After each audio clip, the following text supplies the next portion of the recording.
Me presento, mi nombre es Diego Ulises Ávila Vidian, para abrir este tema sobre lo que es la filosofía contemporánea, la cual es el conjunto de corrientes filosóficos surgidas desde finales del siglo XIX hasta nuestros días, que retoman y a la vez critican los legados de la modernidad. Se distingue por su pluralidad de enfoques, por incorporar hallazgos de otras disciplinas y por poner énfasis en las dimensiones sociales, históricas y lingüísticas del pensamiento. Muy buenas, me llamo Jesús Antonio Muñoz García. Yo les voy a hablar a continuación de Un mundo sin Dios por parte de la filosofía contemporánea. Bueno, especialmente desde finales del siglo XIX y durante el siglo XX se caracteriza por una serie de corrientes y pensadores que cuestionan la idea tradicional de que Dios lo utilizan como un fundamento último de la realidad o del conocimiento. Este cambio provoca una reflexión profunda sobre la existencia, el sentido, la verdad y la ética sin recurrir a una base metafísica o divina filósofos como Edmund Husserl, Martin Heidegger, Ludwig Wittgenstein y Jacques Derrida. Han desarrollado sus pensamientos, cada uno aportando perspectivas o novedades para entender el mundo y nuestro lugar en él, sin recurrir a Dios como última opción. Bueno, a continuación mis compañeros les van a hablar sobre estos filósofos y sus pensamientos y cómo aportaron sus ideas al mundo. A continuación les presentaré un poco de lo que aportó Edmund Husserl y Martin Heidegger a la filosofía contemporánea. Como primer representante tenemos a Husserl, que es considerado fundador de la fenomenología, que es una corriente filosófica que busca describir la estructura de la experiencia tal como se presenta en la conciencia. En este caso vamos a definir qué es la fenomenología. En este caso, ya como podemos mencionar anteriormente, la filosofía contemporánea como que dejaba a un lado a Dios, apartaba todo conocimiento que teníamos, o sea, hacíamos de un lado a Dios, sino que buscábamos darle un sentido más racional a la vida, dejando a un lado a Dios, o sea, excluyéndolo de que es el centro de todo y dándole más razón a los humanos, o sea, como que darle más énfasis a los humanos y dejando a un lado a Dios. En este caso, su método fenomenológico consiste en poner entre paréntesis todas las creencias previas, incluyendo la existencia de Dios, como se lo mencioné, para analizar cómo se manifiestan fenómenos en experiencia pura. Husserl no fue una parte teológica, en este caso teología es el estudio de las cosas, para la parte religiosa, digámoslo así, sino de la conciencia misma. Él estudió cómo uno podría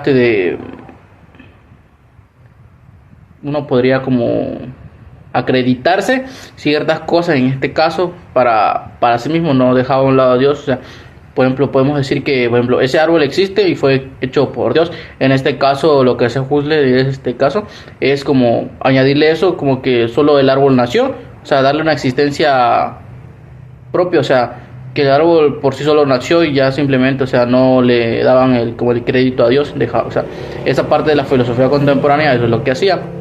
Como segundo exponente tendremos a Heidegger, que en este caso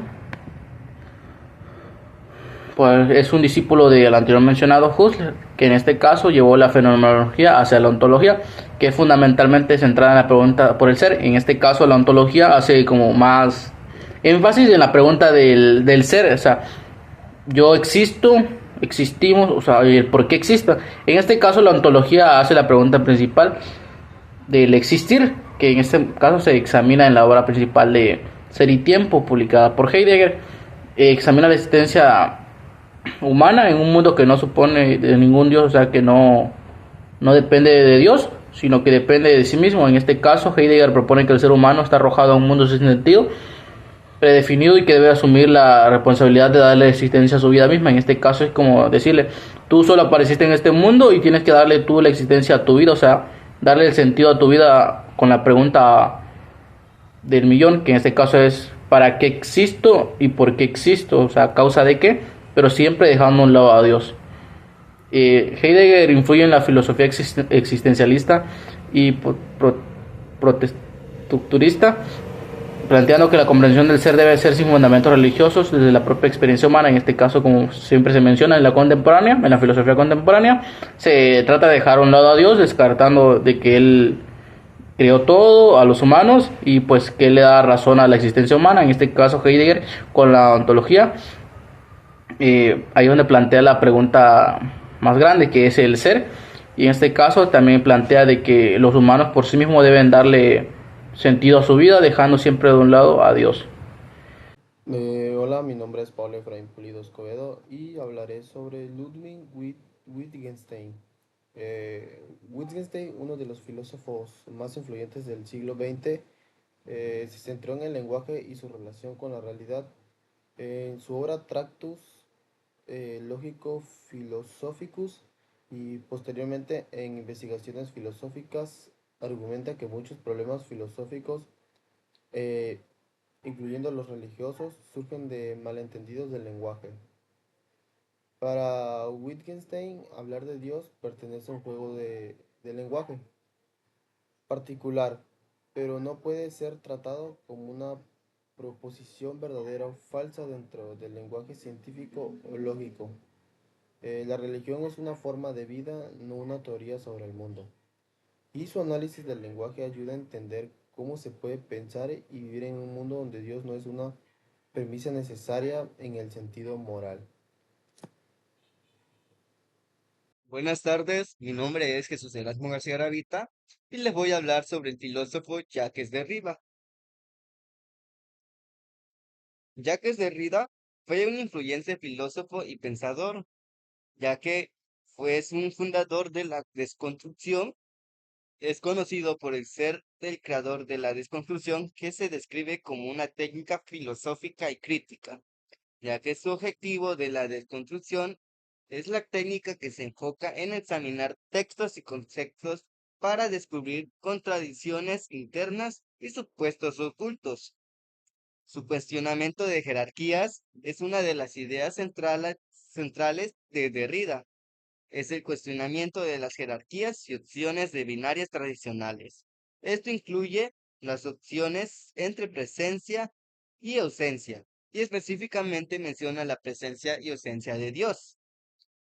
La crítica de, de Jacques, su enfoque sugiere que la idea de un fundamento absoluto como la noción de Dios es problemática, ya que el sentido de Derrida propone que las cosas del texto, concepto, etcétera, siempre están en constante movimiento y nunca está completamente cerrado o fijado. Su influencia de la obra ha tenido un impacto significativo en la filosofía, la literatura, la política y la ética contemporánea. Su pensamiento propone que debe ser abierto en la pluralidad y en la diferencia sin la necesidad de recurrir a fundamentos absolutos para justificarlos. Conclusión. Estos filósofos representan diferentes formas de pensar en un mundo donde Dios no es el fundamento último, ya que la descripción rigurosa de la experiencia, la reflexión sobre la existencia, el análisis del lenguaje o la crítica de los fundamentos, la filosofía contemporánea nos invita a reimplantar el sentido, ya desde una perspectiva secular. Esto no implica necesariamente una negociación de lo religioso, sino una apertura en nuevas formas de comprender el mundo y nuestra vida en él.